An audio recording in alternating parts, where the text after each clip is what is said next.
Our next guest is recognized as a pioneer who paved the way for today's African-American music executives. Memphis native Dr. Logan Westbrooks built a real music empire, contributing to the success of artists from the Jackson 5, Elvis, Nelly, and more. His new book examines the anatomy of the music industry and how it's changed. Dr. Westbrooks, always good to have you. What has been the biggest change over the years for the music industry? Well, the biggest change is that the artist is more in control of his activities now. Is that good in your estimation? Right, yes, it's good. And also, in the past, the major labels were the gatekeepers, and that's no longer the case. And it's a good thing for the artists because now they receive a bigger piece of the pie. Yeah. And that's what it should be. Right, because they are the creative end of it. Yeah. So, Doctor, with streaming music services out there these days that we hear so much about these days, does that also work to the advantage of the artist? We know Taylor Swift got involved in the debate with Apple Music. What do you see there? Well, it's getting closer and closer to them getting their due. At the beginning, it was very, very difficult. They were really being shafted, but it's changing now very, very slowly. But while the internet has certainly democratized the process, there's so much out there that it could be hard to break through the noise and really market yourself effectively.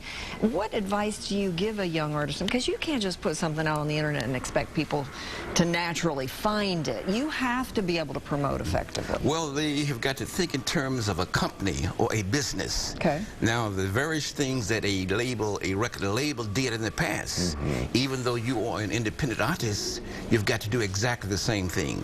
There's the marketing, there's the sales, there's the distribution. You still have got to do every bit of that. So, Doctor, with that in mind, as you look at the anatomy again of music these days, who is doing it right? What business executive out there? Is it somebody like hip-hop mogul Jay-Z? Who do you see is on that right path?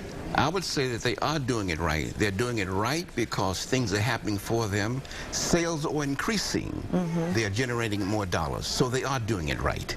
But by the same token, they are still using those same things that were done in the past. The sales, the marketing, the distribution. You can't get away from that. But oftentimes an artist is either left brain or right brain, whichever is not the business side. You know, they're the creative side. Should they hire some people, even if they're, beginning? Hire marketers, hire promoters? Initially, they don't have those funds, but they should have the know-how. Initially, Where can they get it? They can do it themselves, initially. Reading, research, even this book that I have just released. They would get some takeaways from there? It's all laid out in there. It's like a blueprint. Awesome. And in that book, you have more than 30 experts that have done it all. And they're laying it all out. And fortunately, they also listed their email addresses.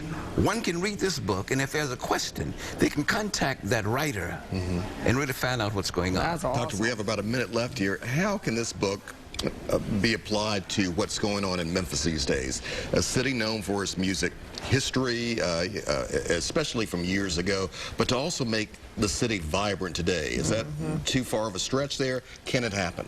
No, it's not a stretch. It's not a long stretch. They can take this book and basically deal with the way things happen in the past and use that for the changes in the technology of today. Who are you watching out there? What up-and-coming musician do you see is really gonna break out? Well, I am really impressed with the comeback of Janet Jackson. Really? You know, she had been away for so long, and all of a sudden she's back on the scene, just as fresh and as vibrant as ever. That's awesome. And ironically, in this book, there's a young lady who has an entire chapter in this book who actually wrote the very first song of Janet Jackson when she was just a child. Wow. Joe Jackson selected her because he was impressed with her music. And she's still out, she's still successful, she's still writing, and she devoted the entire chapter in that book. Well, that's awesome. That is the anatomy of the music industry. Dr. Westbrooks, glad to have you back here. Thank you. Yeah, Thank you. It's for always a making time pleasure. for us. We know This you're is not in hometown. Memphis much, but Yes, it. come on back.